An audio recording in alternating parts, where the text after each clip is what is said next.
Hello and welcome to A Star to Steer Her By, episode 189. Woo! Where today we will be looking at Accession and Rules of Engagement. I'm Chris, and joining me as always are... Ames. Caitlin.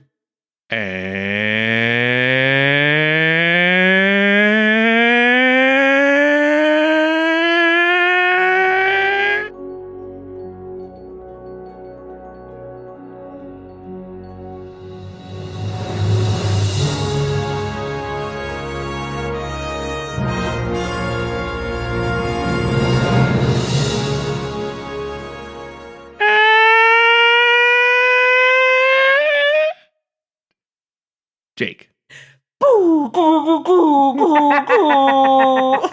We are all weirdly punchy because this is the first time we have recorded on not a weekend afternoon in... Oh, that's true. It's evening. I had a rough day at work. Good God. Oh, no. Like, I'm not even before the pants. pandemic, we'd pretty much settled into a routine of Sunday afternoons. Like, this is our first nighttime weeknight recording in the longest Yeah, time. Saturday. You're listening Saturday to afternoon. Star to Steer Her By After Dark. Yeah. It's the gloaming. Yes. These are very unsexy episodes, so. I mean, if we just have Jake talk like that the whole time, though, we'll definitely We'll make it sexy. turn on some of our viewers, listeners, whatever. Readers. Sure. Yeah, if they were viewers, they wouldn't be turned on. Oh, that's not true. Yeah, Jake, you're very handsome. Accurate. it's like the when you find out what your radio DJ people actually look like, and you're like, what? Oh my god. Got a real face for radio, buddy. It's kind of true though, isn't it? They all look like Kelsey Grammer. Ugh. Young Kelsey Grammer? Or like... I don't know that it matters. I don't Either think way, there's it's a not good- good, but like, Yeah, which there's no good Kelsey Kelsey Grammer Grammer. do Actually, you mean? slightly- Like Cheers Kelsey Grammer? I don't know, I Older was gonna go Frasier Kelsey Grammer. I would say older because he's Kelsey on the Grammer. radio. Older Kelsey Grammer is better because he no longer has the mullet. Oh yeah, he's got that curly mullet Yeah, but thing going you know, on. Yeah. those right-wing views aren't terribly attractive, so That's true, but True. honestly, he's not on Twitter as far as I know, so I don't know. But, like, I think he's just a normal conservative, not like a James Woods psychopath conservative. Or so, That's broccoli.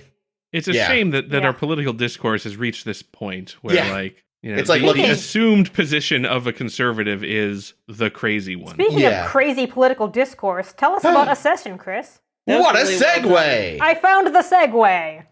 First up in Accession, Ben Sisko is doing Emissary stuff, and we're reminded that he doesn't like it. Like, he's like, I'm kind of uncomfortable with it, but he doesn't like it. And then, kaboom! The wormhole opens, and a light ship, tumbles out, and they're all like, oh noes, it looks damaged, and someone inside is probably hurt. Get him to sickbay! And they get him to sickbay! And it turns out he's a long-lost, like 200 years lost, famed Bajoran poet. And he's all like, I'm the emissary. And Sisko's like, wait, what? And like, Sisko starts doing his homework, and he's like, oh wow, he found the wormhole before I did, and he talked to the prophets, and they gave him his life back, and I'm off the fucking hook! And he's like, hooray! And the other guy is like, so like, you're totally okay with me being, yes, please, here you go, here's the hat and the calendar, and oh boy. But then, whoopsie, it turns out that before the Cardassians came along, the Bajorans, because their culture sucks, had a horrible, strict caste system. And this guy's all like, you know how we're gonna make Bajor forget the scars of the past? Make Bajor great again. We're gonna bring back the pastier past. And because Bajorans are fucking sheep, they all, pretty much all just start going along with it. Kira's all, can't find a seat in the Replomat. I guess I'll take my coffee to go. And then some woman is like, oh no, I'm from the shit-eater caste and you're a sculptor. And Kira's like, well, this makes me uncomfortable, but I'm still taking your chair, bitch. The fuck's And cast of sculptors in where they're higher than folks? Well, I mean, they have talked a lot about the fact that Bajorans valued art and stuff, so I guess they would have been high up. You're not shoveling shit in the poop mines, you know? Yeah. And mines. Sisko's all like, you guys know the Federation is not down with caste systems, right? And they're all like, yeah, neither I nor Kai Wynn care. And he's like, huh. And then, Starfleet's all, damn it, Ben, we told you to stop being a religious figure, but also we wanted them to stay in the Federation, so we're mad at you for doing both things we wanted, but not at once. And he's like, what? And then he has a dream where Kaio Pak is all like, God damn it, Ben, you're fucking up. And he's like, ah. So he's like, okay, you know what? This is getting silly. And then Vedek Porta, who's this like little priest dude, straight up kills a guy. Because the guy is like, I'm a priest. And he's like, no, you're from the shit shoveler caste. Actually, the poop mines. Yes, the poop smith from Homestar Runner. And he was actually, I think, his caste was, what's the word? They wash the dead or something, right? Yeah, they're like morticians, it sounded like. Oh, yeah. Anywho, so the priest kills him, and Ben is all like, what? No, arrest this man. And Oda's like, fuck yeah. So then Ben is like, you know what? I want to lay claim to my title again. And new emissary poet man is like, what? The people of Bajor will gladly go with me. And he's like, I'm not talking about the people of Bajor. And then I was really hoping Ben was going to challenge him to an arm wrestle. Darts. But instead they go to the wormhole. And he's all like, I found you first, and this and that. And we're all reminded, as I called, He did. that Ugh. the wormhole First? aliens stroke prophets, they Later? don't perceive time linearly. Yeah. So they have no concept of first. And he's like, and they're all basically like, we saved you just because we could. Who the fuck are you? We'll kill you. Who You want are us to you? kill? We'll straight up kill you. He's like, whoa. Yeah, if you want, we can undo that. And Ben's like, just send him home. He's an idiot. And he gets sent home without any memory of what happened, but with an altered timeline, except they know it was altered, because Kira remembers it a was poem unclear. being unfinished, but then it was finished. And Ben's the emissary again, and is a little less grumpy about it.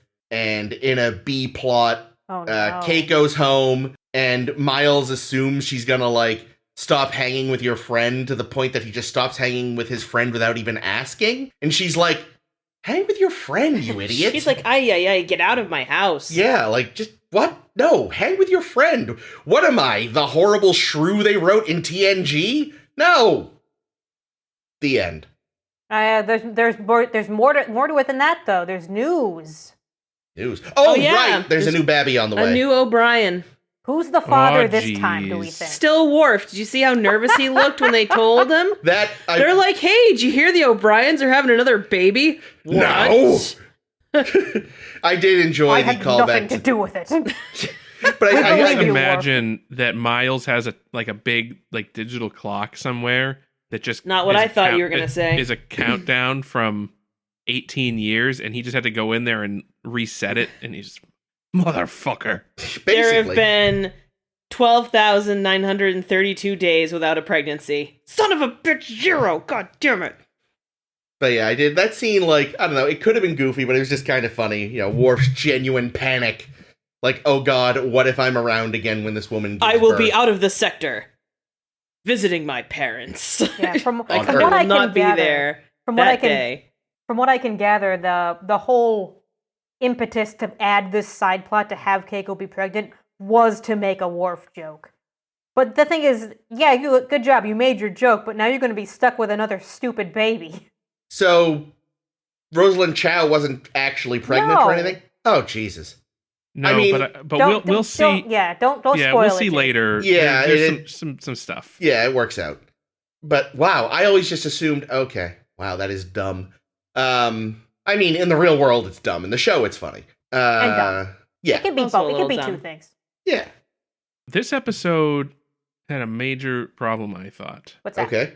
And that is that the ship that Lon is on looks pretty much identical to the ship Cisco built. It was the same ship because it was only a computer design, so they just tweaked it. Yeah. Which seems really freaking lazy because we're told that he only vanished like 200 years ago. Yeah. But the light sail ship is supposed to be really fucking ancient. You know, that like they weren't even sure if it was space worthy. And, you know, we think, you know, many eons ago, some Bajorans might have used a ship like this to travel to Cardassia. Well, I think you could maybe read it almost like any sort of Da Vinci thing that he couldn't make in his time, but then we have it now. Here's my theory. I have a theory. Yes. Stupid Bajorans from the ancient times who made these stupid fucking ships. They're pretty, but they're stupid. And there's no way they could have survived in them. They ended up in the wormhole because they're idiots. Died in the wormhole. So the wormhole aliens just had this ship, and then randomly one day they just had this poet Acorum hanging out. And they're like, hey, let's just cram the two together, because we don't understand things, and shoot it out the wormhole to go play with Sisko. There we go. Yeah, because they specifically said that he was for the Sisko. Why? To give him a challenge. Why are the wormhole aliens challenging the Sisko when they don't seem to understand what's going on basically ever? So here's the thing. It was because the Sisko needed a boost. He needed to be reminded why it was important that he was the emissary. I also think this episode does represent a major tonal shift from the wormhole aliens. Because they, while still kind of aloof, are suddenly all, we are of Bajor, you are of Bajor. And they're like, giving him a kick in the tuchus. It's like, are you less aloof than you've been pretending to be? It makes no sense, though. Like, they don't... It is a drastic character shift. It's a little weird. Yeah, well, I don't even see it as a character shift. I see it as something that doesn't make actual sense for the characters that they are, which are beings that don't experience time. Yeah.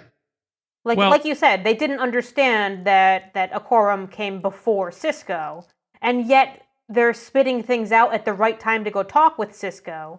And are they following Sisko's life? And if they are, that means they'd have to be doing it chronologically, which isn't a thing they do. I don't know if I think they understand that the Sisko is linear. Yeah. Right? They know what linear is, and they understand that he is linear, and they have a purpose for him, and they know what's going to happen.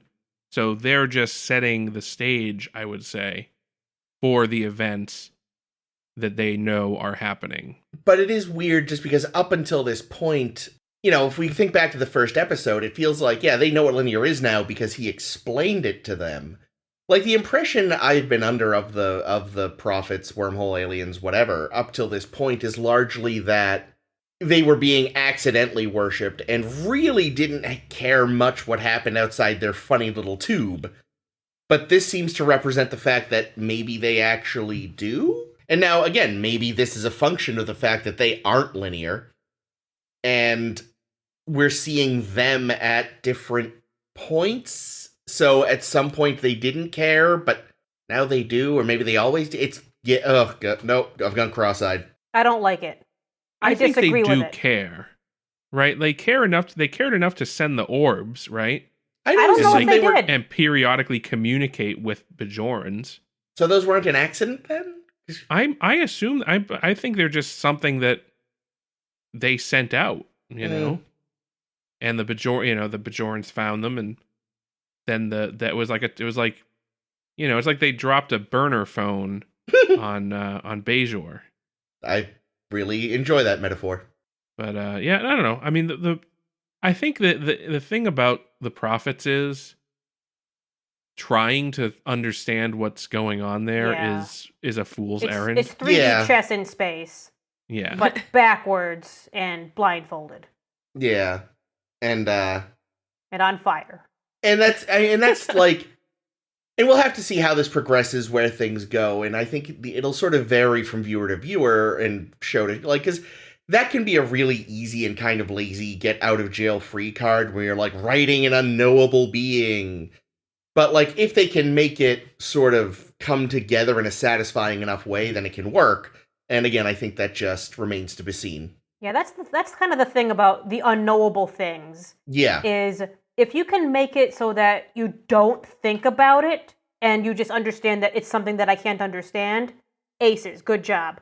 If you accidentally start thinking about it, or if it's written in such a way that there's like a hole that you like a wormhole, fuck you, in which you start trying to parse what it actually means, Yeah. then it's broken. It doesn't work. Yeah, no, I definitely agree with that, because, in a different vein, like, I've seen things before where it's like, you're in this world, and you're not really supposed to worry about how it wound up that way. The point is just, this is the world. But the thing itself, I was like, I don't care, and now I'm thinking about this world too much, and it actually makes no sense, and no. What? No. This is also only the second time Cisco's gone and visited the wormhole aliens. Because there was Emissary.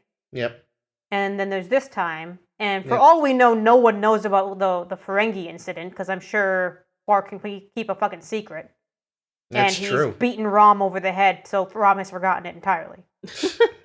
Yeah, I think Quark should argue that because Cisco gave up the emissary title and the current emissary is now been transported back in time, that he is the next viable candidate for the emissary position. Nice. I think he would want to be emissary even less than Cisco.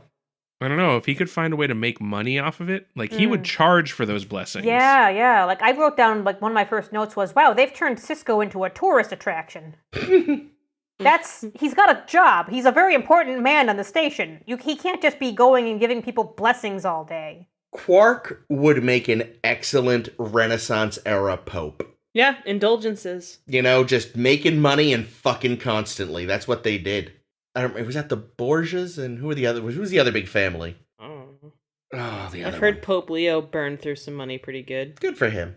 But there were like two very prominent families that were basically always trying to get their kid to be the next pope, and it was like the Borgias and the something Italian. I don't Good for remember. Liz, Wow, you'll ouch. remember. Put it in the comments.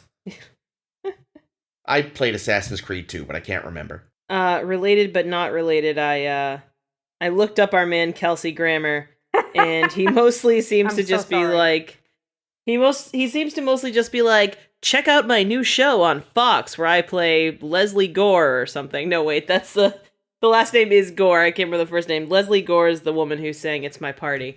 Anyway, Kelsey Grammer does not seem to be like sharing weird conspiracy theory posts or like repping Donald Trump really hard or anything like that. That's So, but he does look a lot like my grandfather. So, him being conservative, maybe it makes sense. He at least has the good sense to let his publicist run his Twitter, if nothing else. Exactly. They're like, listen, don't tweet controversial bullshit. Or Don't We no still one's gonna have watch your work and we shitty like show. it that way. Don't talk in the comment section. You'll regret it and lose your job. Yes. Speaking of regrets, Bajor sucks! It does suck. This whole caste system is bullshit. Jesus, every time you think you've heard the shittiest thing about Bajor, something new comes up. Yeah, imagine that. Imagine, a world where, your success in life is determined more by, how you're, to whom you're born and, how you're brought up. And Practically unimaginable. I cannot imagine it. Definitely not applicable to modern Yeah. times. Yes. I mean, obviously there's always... I mean, any society in the modern world has an unspoken caste system usually, but one that level of explicit Yeah, is just... And yes, there are real-world examples of that as well, but still, it's just like... It's like, of course, Bajor can't just have, like, a lack of upward mobility. They've got to have it, like, in code that Guy X is totally allowed to kill Guy Y because he's a prick. I mean, because he's of a higher caste.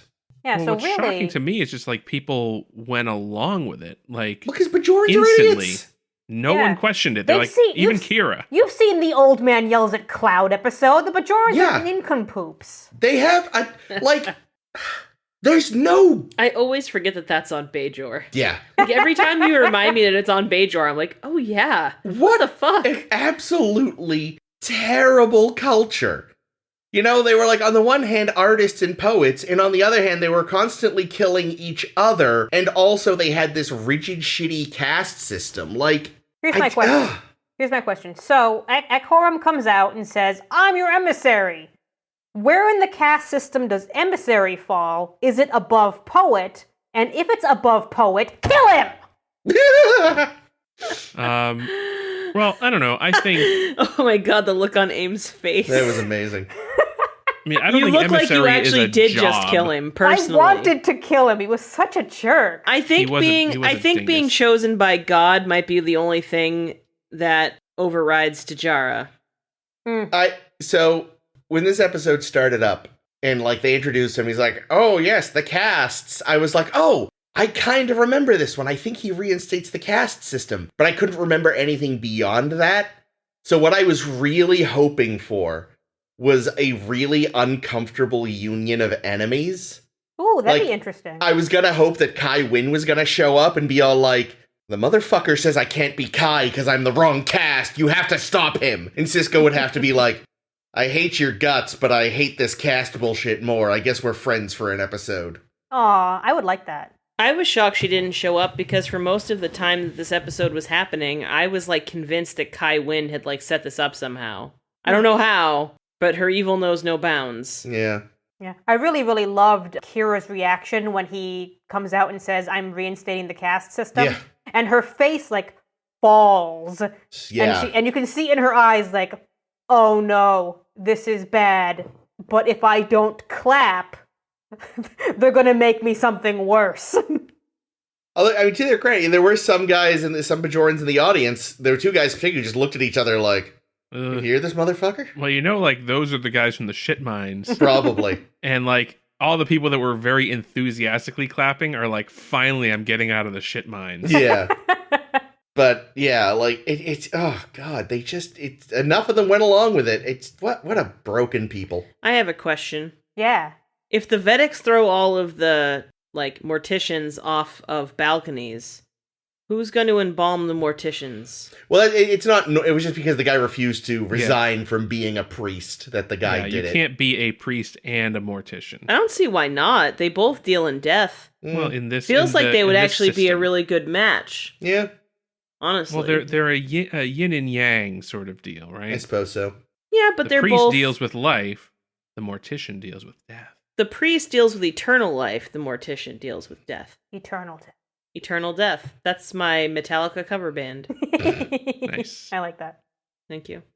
Ah, Yeah, man. Yeah. It was a squicky thing to watch, especially, Yeah. you know, like they said they had this caste system right before the occupation, which Yeah, was like- established was what 50 years ago or so. Yep. So Well, I can't well- I can see it being fairly easy for them to like want to fall back into this caste system. But if someone came out in the US government and said, "You know what?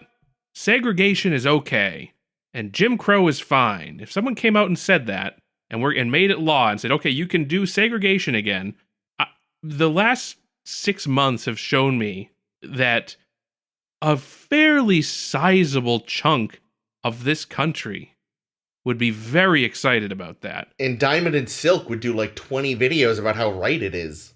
What's It Diamond and would Silk? be like They're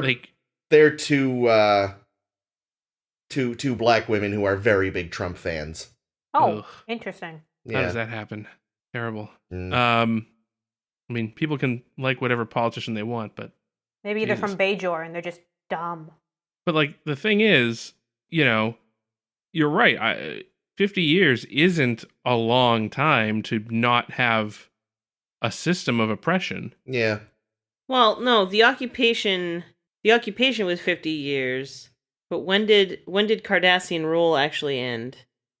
Very Only shortly recently, before the start right of the before- series. Yeah, Oh, right okay, before the so we're series. talking like it was 55 years ago. Okay, Something never mind. like that, yeah. No, but I mean that's of concede course my time. that's the difference though, is that like we're like we ended some of this stuff through legislation and a lot of slow societal change and protesting and this, that, and the other thing, whereas the Bajorans basically had their entire culture just shattered and told they can't have it for 50 years. So, like, on the one hand, we've got a lot of people alive right now who grew up under those systems. Whereas, like, yeah, there are still old Bajorans who maybe kind of remember it, but, like, a lot of them, and especially, like, a lot of the younger ones who are in government now and stuff like that, they were born into the Shattered Bajor. It was a thing they've heard of but never experienced firsthand, and it sounds like is maybe one of the few things they're pretty content to leave in the past as they try to rebuild their society. You know what's crazy? Bajor. That means that, yeah, but this basically means that Gul Dukat being like, we made you what you are, is kind of true, and I hate it. Oh god, you're right. Yeah, there were a bunch of talking points about how, you know, if you want to go back to your caste system, then you can't be in the Federation. And there's plenty of other reasons why they shouldn't be in the Federation, as we've said many, many times before. Yeah. But yeah, it was a weird thing for that to keep coming back up and to say like, oh yeah, this is the reason why we wouldn't let you in. And it's a reason why they wouldn't have let them in before the occupation. Because they would have had this caste system. Yeah. I mean, is that a good thing or a bad thing? I mean, I don't want them in the Federation either, so... Yeah, but I mean, bad. is that a good reason to not want them? Oh, I think it is. yeah, no. Yeah. Caste systems suck. Because, I mean, we were okay. Some of us were okay with Worf killing his brother. I'm confused. You mean me? I was totally down with it. Well, no, I'm bringing up that, you know, a couple weeks ago when we talked about that, you know, Ames had said that, you know, Benjamin was not respectful of Worf's culture, of Klingon culture. Mhm. So is by not letting Bajor into the Federation over this disrespecting their culture? I don't know what you're trying to say, so I'm going to say some random shit. I think there's a big difference in the Klingons, in the Klingon culture, because their cultural element of, yes, you can kill your brother if he wants you to, has been steady. This is a cultural element that went away, and a bad cultural element that went away, and now they're like voluntarily bringing it back. Also, I think a big difference is the Klingons aren't asking to join the... I think if they asked to join the Federation would go... Oh, that's true. Like, the Federation has proven they will ally with terrible people, but they won't let you in their special magic club until you get rid of a couple of Homogenize or things whatever. first. Something tells me the Vulcans probably have a caste system. In fact, I'm pretty sure we've seen the Vulcan caste system. Yeah, but they started the club, didn't they? That's true. They were grandfathered in. They're Yeah. like, you know, hey, apparently that's a racist phrase. Do you know that? Grandfathered in? Explain. I don't remember I mean, hold on. Give me 3.5 seconds. It has something to do with... Slavery. Yeah. Like if your grandfather... Oh, like if your grandfather was a slaver. was a freedman, Something, yeah. you could be a freedman or something. The problem is I don't actually know what the, like, not shitty version of that is. Because it doesn't exist. Oh. A grandfather clause is a provision in which an old rule continues to apply. Yeah, we know that. That's not helpful. The racial history of the grandfather clause. The term grandfather does become part of the language. It's an easy way to describe individuals or companies who get to keep operating under an existing set of expectations with new rules are put into place. But like so many things, the term grandfather used in this way has its roots in America's racial history. It entered the lexicon not just because it suggests something old, but because of a specific set of 19th century laws regulating voting. The 15th Amendment, which prohibited racial discrimination in voting, was ratified by the states in 1870. If you know your history, you'll realize that African Americans were nevertheless kept from voting in large numbers in southern states for nearly a century more. Various states created requirements, literacy tests, poll taxes, etc., that were designed to keep blacks from registering to vote. A half dozen states passed laws that made men eligible to vote if they had been able to vote before African Americans were given the franchise, generally 1867, or if they were the lineal descendants of voters back then. This was called the Grandfather Clause. Most such laws were enacted in the early 1890s. It was a means of enfranchising whites who might have been excluded by things like literacy clauses. It was politically necessary because otherwise you'd have too much opposition from poor whites who would have been disenfranchised. Because of the 15th Amendment, you can't pass laws saying blacks can't vote, which is what they want to do, etc., etc., and on and on. Thank you, NPR.org. Yes. Well, so basically it was in order to make it so that they didn't have So they implemented poll taxes and literacy tests. So in order to make it so that wouldn't affect white people, they said, well, if you were eligible to vote before we instituted these laws, then you're still eligible to vote. Yeah. Which That's what it is sounds bullshit like to me. because shitty. Some Some Bajorans Bajorans weren't eligible to vote. Yeah, what were we just talking about? Caste The systems. Vulcans. Actually, interestingly, one of the never used Phase 2 scripts, and like one that was, some of them got recycled into TNG, but this one was just never used, would have actually established that Klingons had a very rigid caste system. Like, there have been hints to that, sort of, we talked, there was artisans and lawyers, like, there's, like, definitely classes and sort of families, but, like, I guess it was going to be much, much more explicit. Yeah, and at the I time always we assumed also the didn't... Klingons are more like a feudal society, right? Yeah, this was still, like, TOS was still all we knew about Klingons. Yeah, and we had, like, 3 good Klingon episodes to learn anything about them. Yeah, they Maybe still 3 weren't and a lumpy. half. Yeah. But yeah, no, So- go ahead. I was going to say with so I mean, one of the problems with this, re-implementing the Jaras is that presumably in olden times, if you were born into a particular Jara, If you were Kira. you would be trained from an early age to do the Right. task that your Jara was assigned. However, now that's been done away with, and now you're just saying, okay, you're an artist. Yeah. Okay, like, who's the guy that's in the doctor class? Oh, All right, you're a no. surgeon now. Oh, Good luck. God. Yeah, and I love that Kira's like, I'm gonna move to the capital, I'm gonna join like an artist commune, my friend's gonna apprentice me. Eventually I'll make a better bird.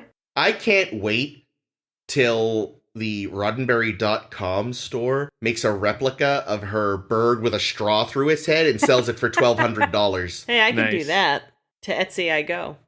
That was a fun scene at the end. It's Akira Nerys. What is Yeah, it? she's like, it's a Kira Nerys Original. an original. It'll be worth something someday. And Cisco's reply, which we had to listen to twice because we couldn't understand him, was, I heard she didn't make many or something like that. And I thought it was really funny. I do love that she apparently just sat there making penguins all day. Listen, you make what you know, I guess. So does Bajor have penguins, or does she hear about them and think they were adorable? Both. There's probably a Bajoran equivalent to a penguin. It looks just like ours, but it's got a ridged beak. And it That's tastes right. really good. Oh, did you notice that Molly's dolly was a Bajoran Yes. dolly? Yeah. Ah. That was I nice. didn't notice Yep, that. had a little ridged Yeah. nose. I thought it was really smart to break the news via child. No, Because I I disagree. feel like otherwise Miles would have been like, Jesus! Flush it out! Yeah, We're really. gonna go to Julian's Julian right and now. I have become really good friends. Let's go visit him. Oh, Get you out Oh, of trouble. man. No, like Miles is like, all right, get my transporter skills out of mothballs. Oh, no. God. Got dark. It did. good. I liked that. I liked the B plot, even though it was stupid. Like, I liked that, the boys were missing each other, and finally Keiko, like, my heart grew 3 sizes that day when Keiko was like, "Hi, Julian, Miles has been really depressed. Maybe you guys could hang out." I was just like, "Aw, Keiko, you're not so bad." Yeah, no, it was a good reset, because again, I think the main issue was just that she was written so badly in TNG that I think it was, and they started to course correct. Oh gosh, what was it? In the, Loaxana makes everyone horny episode? Oh, God, no, that was gross. Yeah, but we did discuss the fact that, Miles was just being shitty on his own and making a lot of weird assumptions, and I think that's where they started. Like, that episode was terrible by and large, but that was where they started to try to kind of, tear Keiko out of the awful hole the TNG writers had stuck her in so hard. Where, again, it's like I said, it was sort of, Miles was playing the role of a browbeaten sitcom husband when that was not at all what she was asking of him. Yeah, he's kind of an idiot. Yeah. Like she comes home and he's like, okay, I have to be home for you all the time, even though you're working and my daughter hates me. But I can't go to Julian's because you're back. And it's just like, no one ever told you that was going to be the rule. No. No one ever O'Brien, asked you that of you. schmuck. Yeah. I just want to know, like, why you didn't just have Julian over. I mean, I know, like, it's not the same, but certainly, you know, I mean, like, she is legitimately trying to work. Like, go see him somewhere else. That's true. I Also, feel you like don't want to... like they infantilize Miles and Julian a lot in this episode. Yeah. I actually read that Cole Meany wasn't very pleased with how they had to make it kind of stereotypical, like, oh, while the wife's been away, his room got all messy because he can't clean up after himself. And Cole Meany wasn't a big fan of that. And it's like, yeah, that's kind of dumb. Well, yeah, I mean, the man's a fucking engineer, like, I don't know. Forget that. The man has access to transporters. Yeah, beam it into space. Seriously. It bumps into, you find like a batleth wrapped in like Cole Meany's most recent technical journals. That's actually what he's been doing. He just took that unused cargo bay he was going to turn into an arboretum and just beams all of his trash there. Like, one day they're going to open it and it's fucking soda cans and fucking dartboards and she just come flying out. Nice. Empty microwave dinners. Broken kayaks. You know, this subplot, well, I didn't mind it. It really was like on Everybody Loves Raymond or something, you know, like, oh, I'm the doofy husband. Oh, the wife is more competent than me. Oh, geez, the child doesn't respect me. Molly's not as good at darts as Julian is. Ma! That's me doing. That's your, my Ray Ray Romano. Romano impression. Sounds just like him. I mean, can't throw stones. I can't do Picard. You can't do Arnold Schwarzenegger. Oh, no, I was just trying to make fun of what Ray Morano sounds like. Oh. Not Jake. He does pretty much. He's like a Muppet. He's got a Muppet mouth. Wow.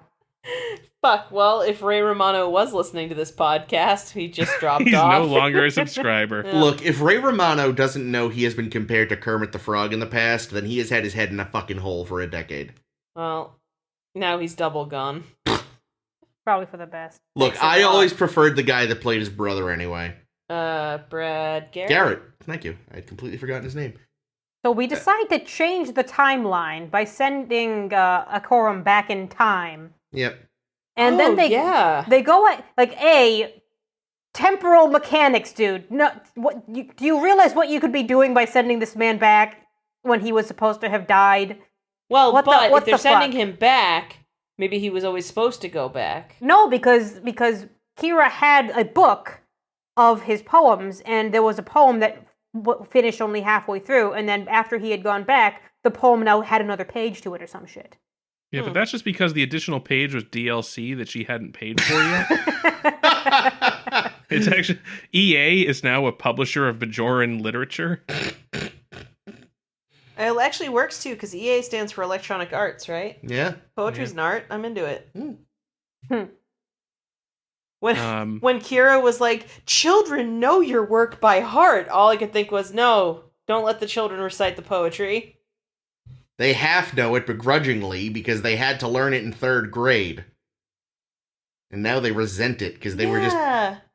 That's a good point. They were taught it by rote when they were too young to actually analyze literature, and by the time they were old enough to, they resented it too much to go back.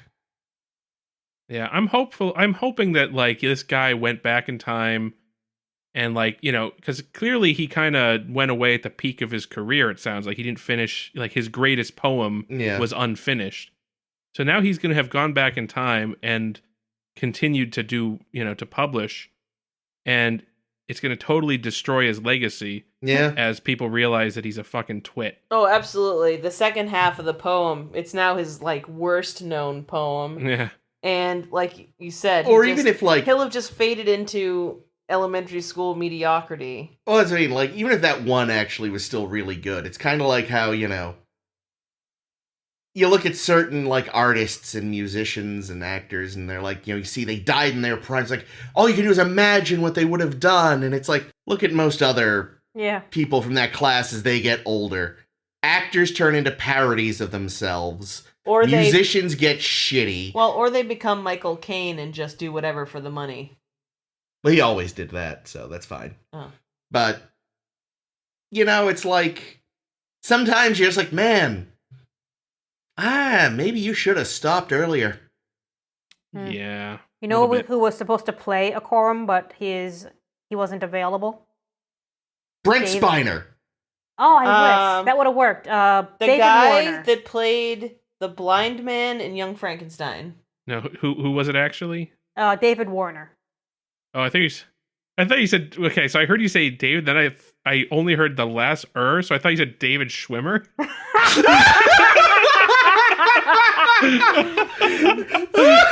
Amazing. Oh my god. Oh no, We have to redo this episode. I feel like David Schwimmer would have been like a fetus. Actually, no, I guess this was like during Friends. Was on TV at the time. I can't hear David Schwimmer without thinking Larry David Schwimmer. Yeah. To your point, that was Gene Hackman. Oh, thank you. Gene Hackman is my final answer. I don't think The answer was David Warner, Caitlin. Final answer. All right, we have eliminated three of the four options. The only remaining option is David Warner. Dean Are Cain. you sure you want to say Gene Hackman? No deal, Regis. I was watching. Oh shit! I'm sorry, Ames. It's not me this time. It is What? I've been watching a rerun. I've been doing a rewatch of the animated series of Batman, and David Chris Warner cut is all in this. it. Chris, don't cut this.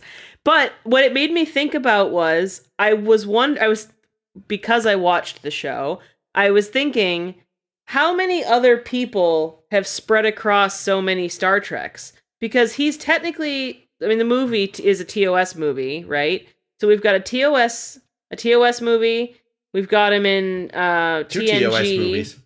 Two TOS movies? Season 5 and 6. Yeah, That's 5 and right. 6. Two See, my- TOS movies. See, my question then TNG is, and Deep Space Nine. does anyone have Clint Howard beat? I don't think so. I don't think so, because he was in Discovery. Yeah, because Red Foreman was in Star Trek 6. Have we seen... He shows up as a Cardassian at some point. And he's in Voyager.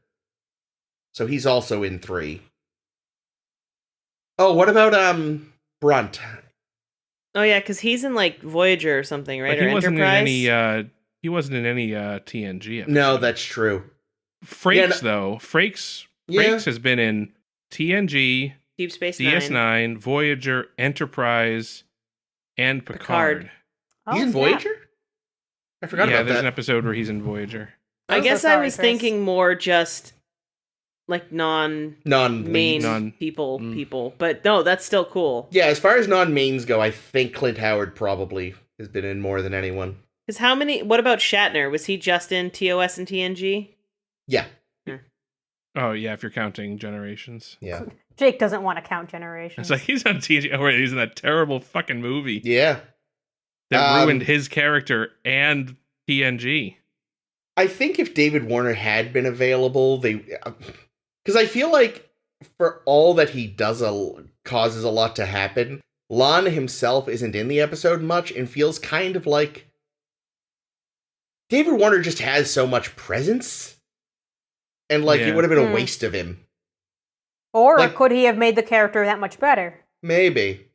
I don't know, because there's an episode of Doctor Who, the newer one, and I was so excited that David Warner was going to be in it, and then they just gave him this character that had nothing to do, and like he was great, but he was in like a couple of scenes listening to a fucking Walkman, and it was just like, really, guys, you finally get David fucking Warner, and this is what you do with him? You fucking morons. For I which? just- It was an 11th Doctor episode, I think. I just didn't find a quorum, and maybe it's because of the actor, or maybe it's just because of the character. I just didn't find him compelling at all, or You know. charismatic that I would believe that he's- people would be so eager to follow him. Definitely not charismatic. That's true. Not a I drop of definitely that. would have bought a little more easily that people were into it if it was David Warner. Yeah. He's got more presence, like you said. But then again, I guess it's just testament to how blindly Bajorans follow the prophets. Yeah, I like Yeah. that. I like that. and I I liked when Kira decides. Sorry about that. Like Kira decides that she will go with the sculpture thing, even though it will fuck up her life. And she obviously because it's hates the thing it. to do. Yeah.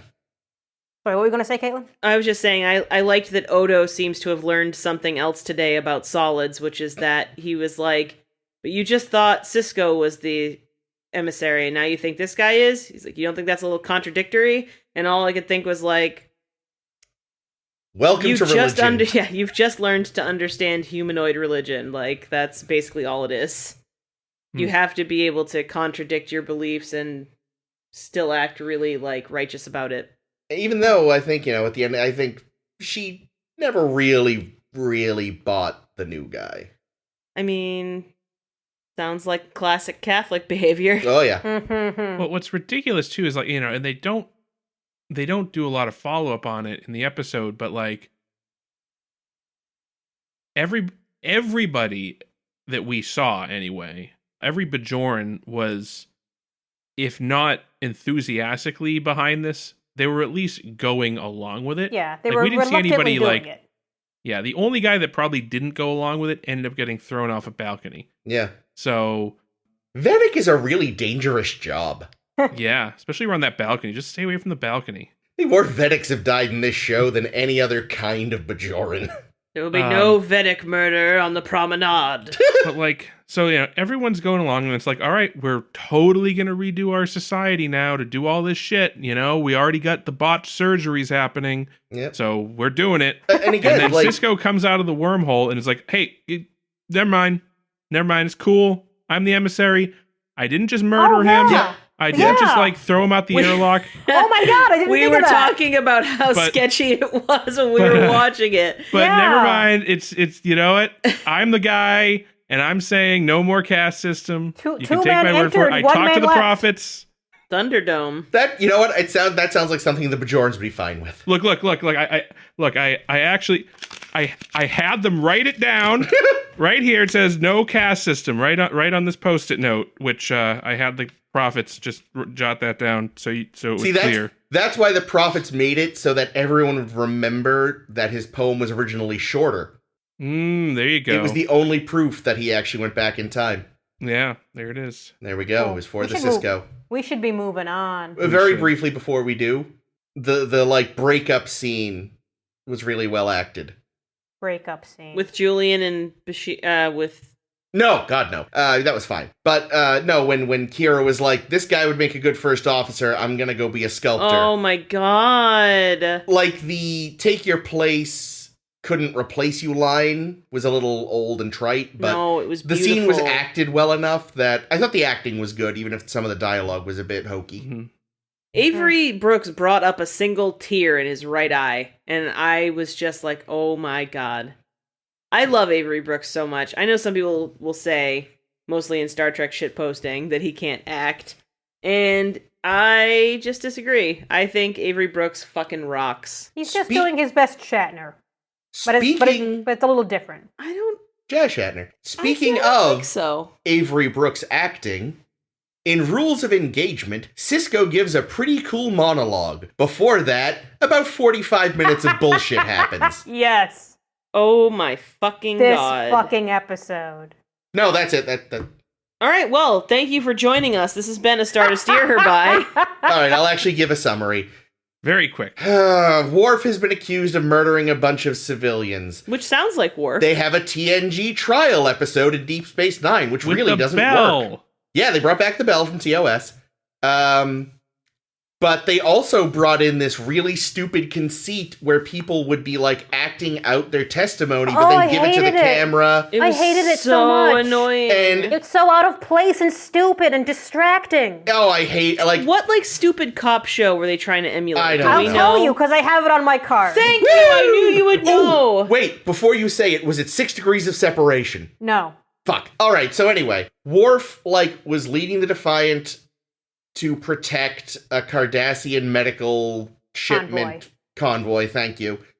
And some Klingons show up, and a fight happens. And in the middle of the fight, a civilian cruiser decloaks, and Worf kerplodes it. Yep. But then it turns out it was actually a ship that had already crashed months ago. And this was all a scheme to make the Federation look bad by having their one Klingon officer kill a bunch of civilians and Was it the same ship? I thought it was just the same manifest. The same, yeah, I think manifest or something. Yeah, they had a bunch of dead civilians. Yeah.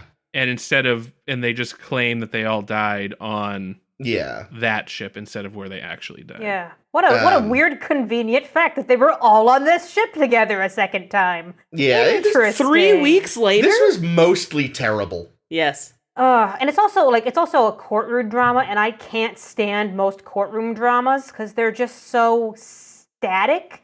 Yeah. Like, that's what I feel like that stupid acting during the testimony thing was an attempt to bring life into it, but it was just distracting and bad. I also thought that Jadzia's was the best of the bunch. I didn't like any of them. They were all just. If you're the best of the bunch, it's because the bunch is terrible.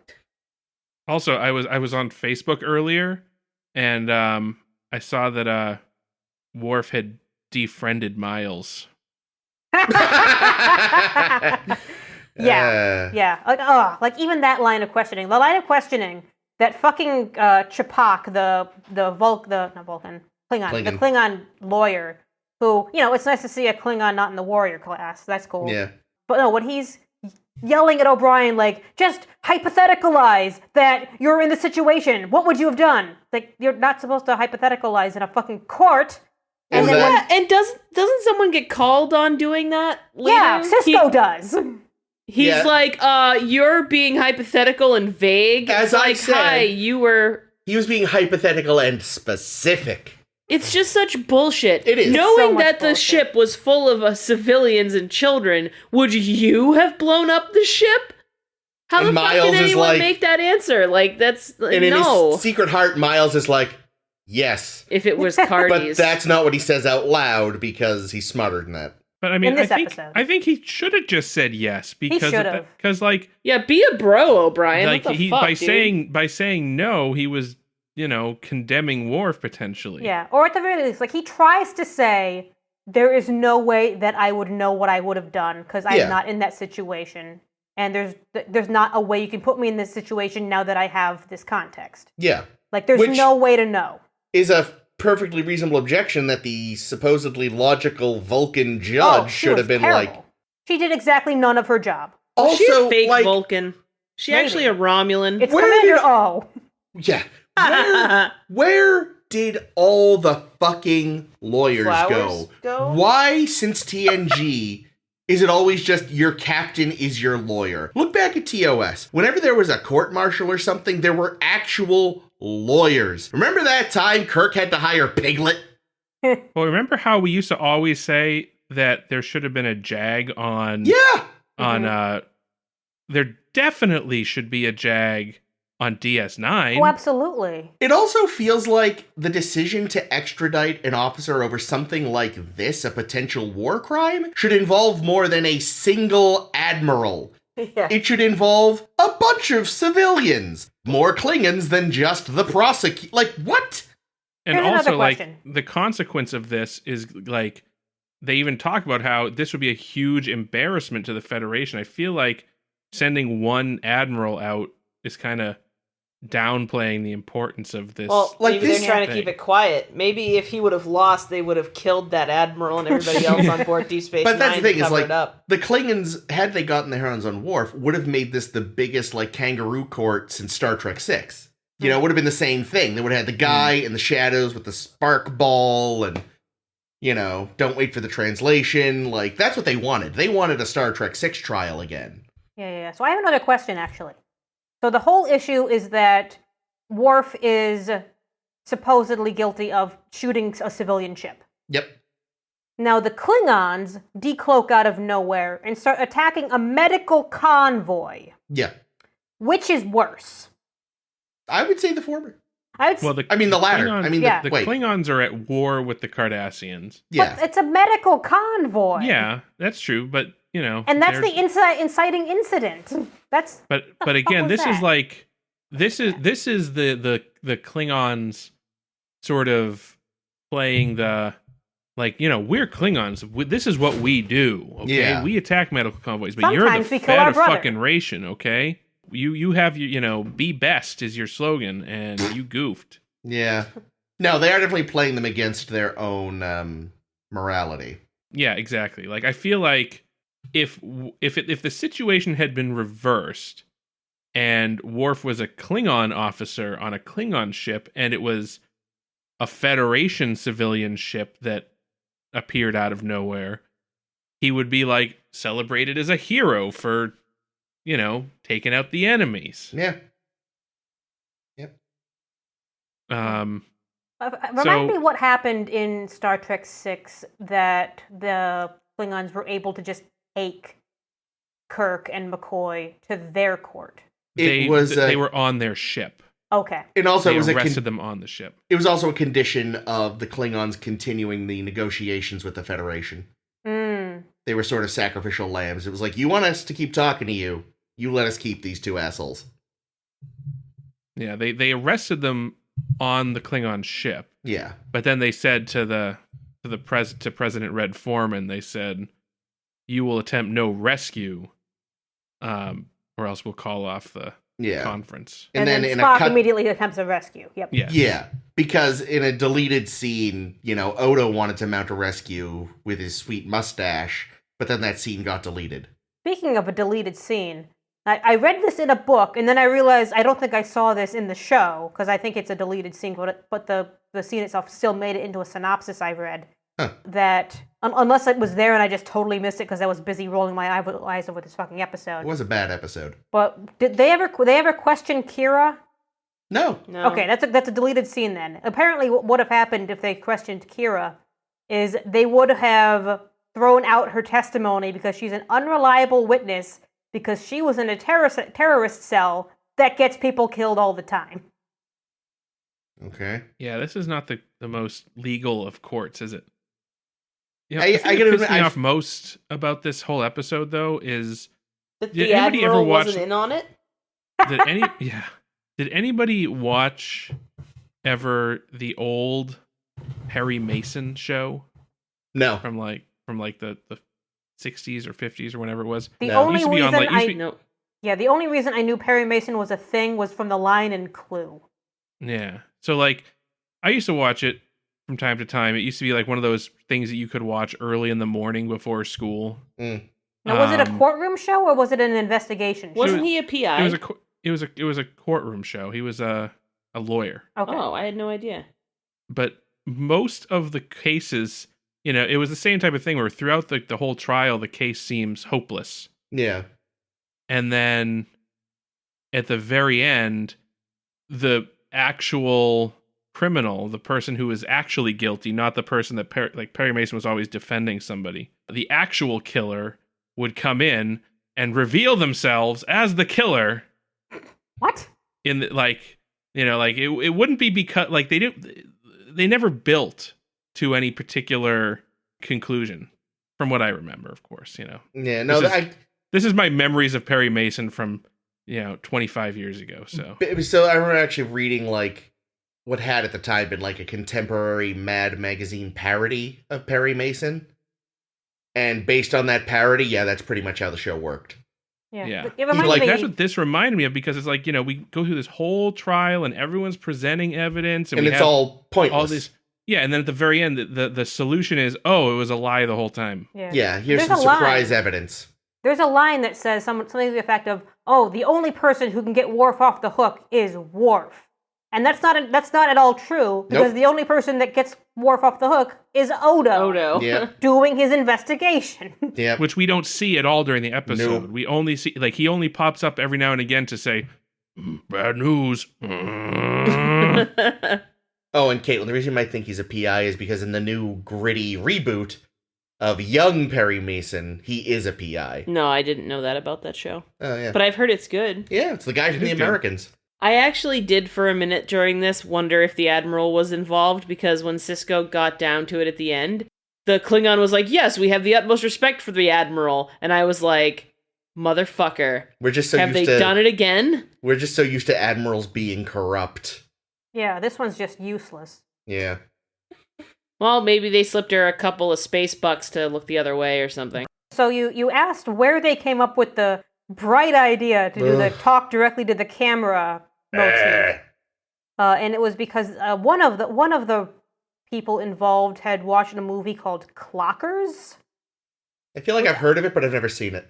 I know nothing about it. And then another one said, "Oh yeah, that makes sense. We should do it that way because there's this British film I watched called Testimony."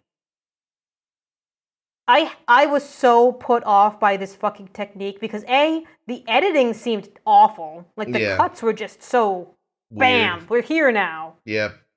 And I found it like very distracting. And It was felt like an we were orb underwater. experience. Yeah, it felt like we were underwater the whole time for some reason. Like, the first time they did it, I was like, oh, no, they're gonna keep doing this all episode, and it's gonna be worse every time.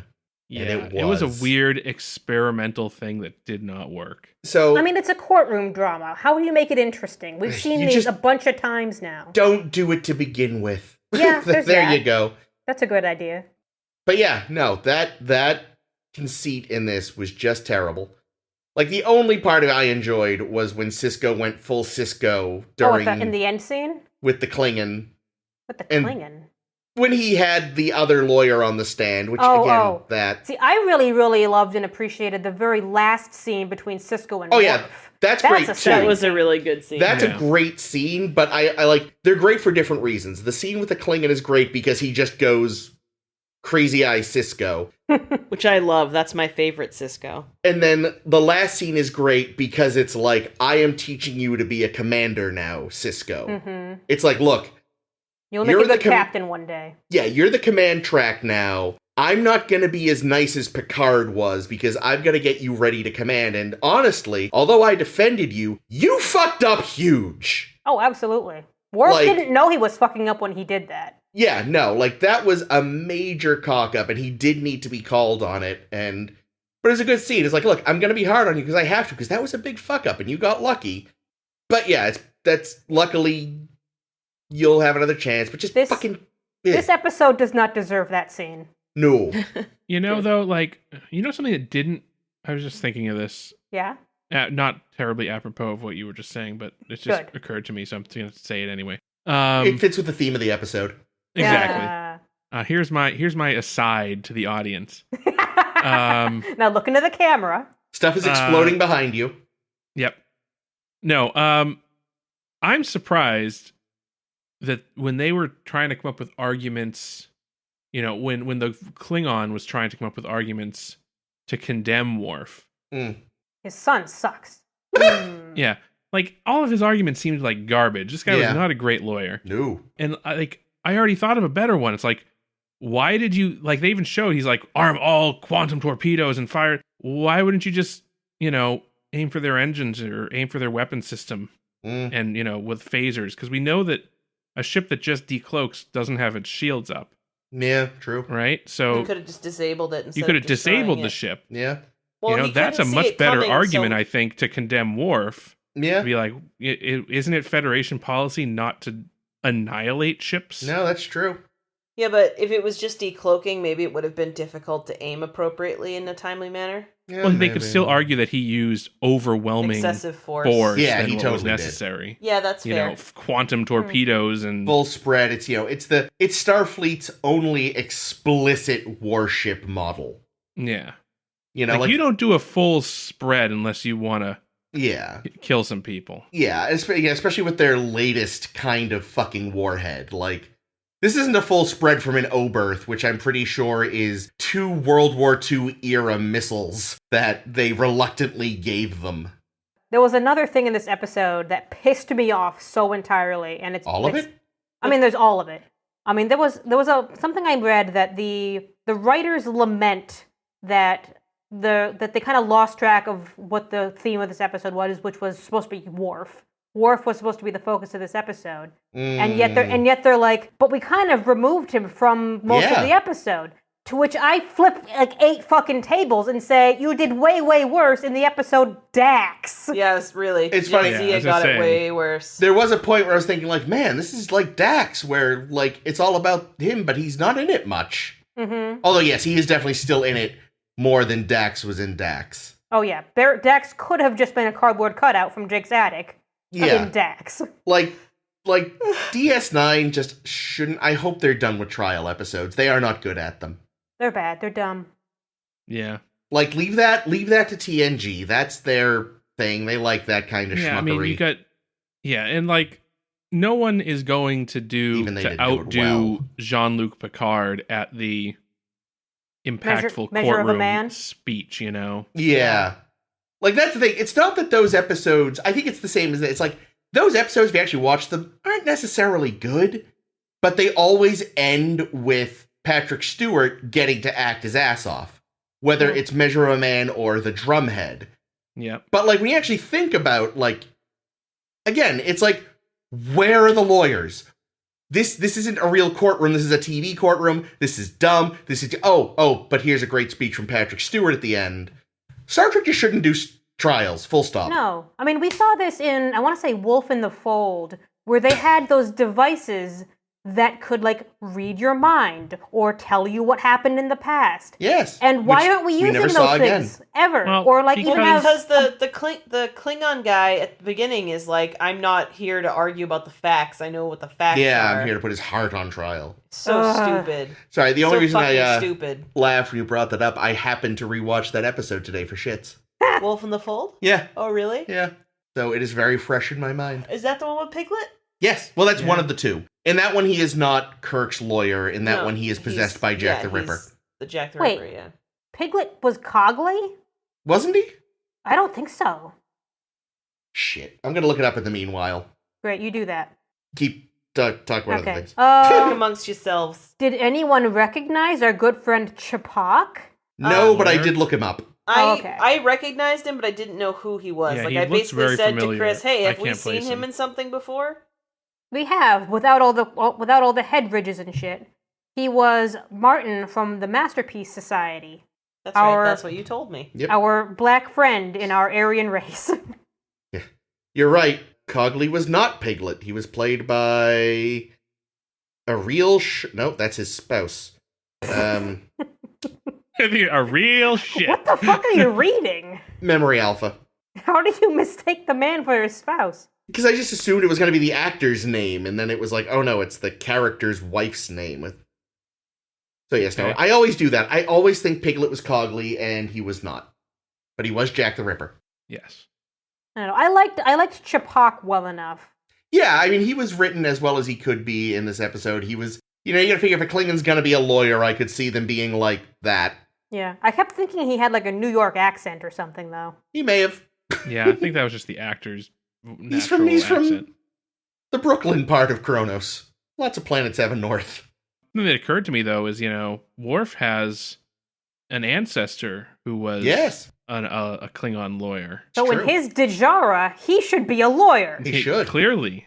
And considering how long Klingons live, like, that guy's still alive somewhere, possibly. Yeah, potentially. Well, he's old now, but he's out there. I mean, I'm actually really surprised that Kor, Koloth, and Kang lived as long as they did. Because you gotta figure, do really great Klingon warriors live to be 100 and X years old? Well, if they win all their battles.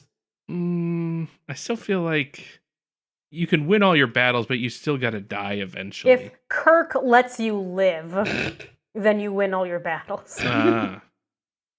I also rewatched Trouble with Tribbles today, so I had Star Trek on while I was working. I'm not surprised Koloth survived, though. He was He's a he was a tricky jolly bastard. old chap. Yeah, no, he was the least Klingon-y Klingon. I think I like Koloth even better than Gothos, but I do love them both. Oh, they're both great. Plus, that actor just has such pretty eyes. He does. He really does.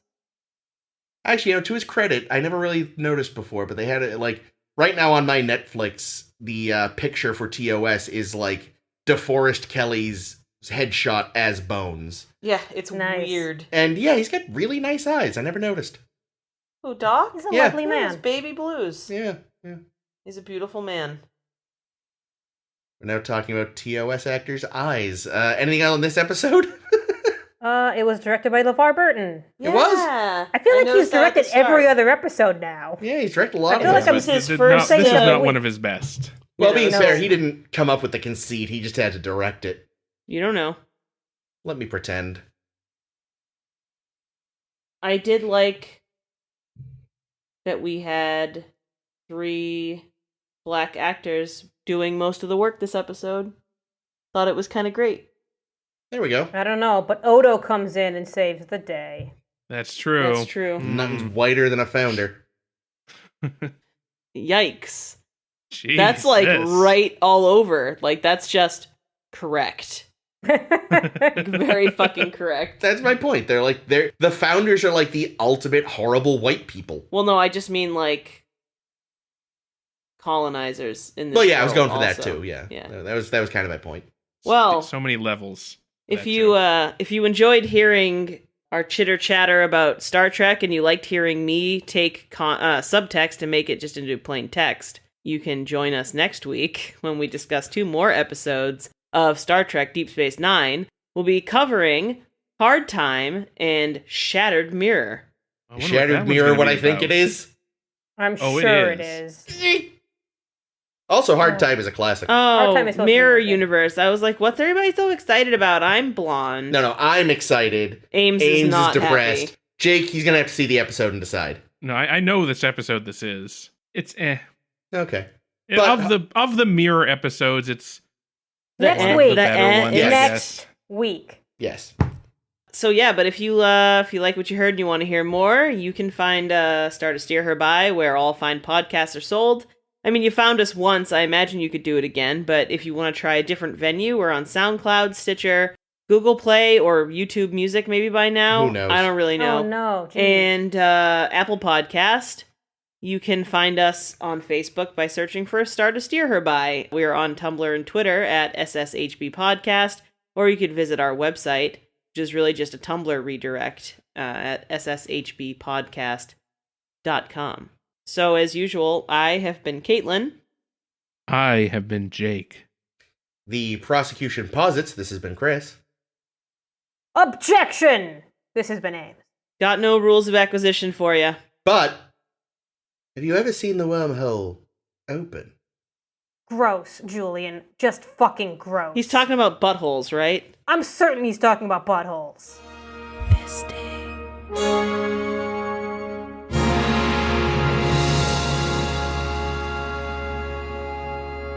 What's that black cat doing? Who I knows? love him so much. He's in the background being a dick right now. He's appreciating the artwork. Mm.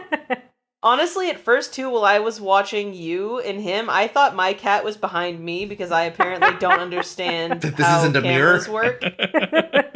So I was like, wait, is Am Phantom? I and I'm Ames like, wait now? a second. Yeah. So,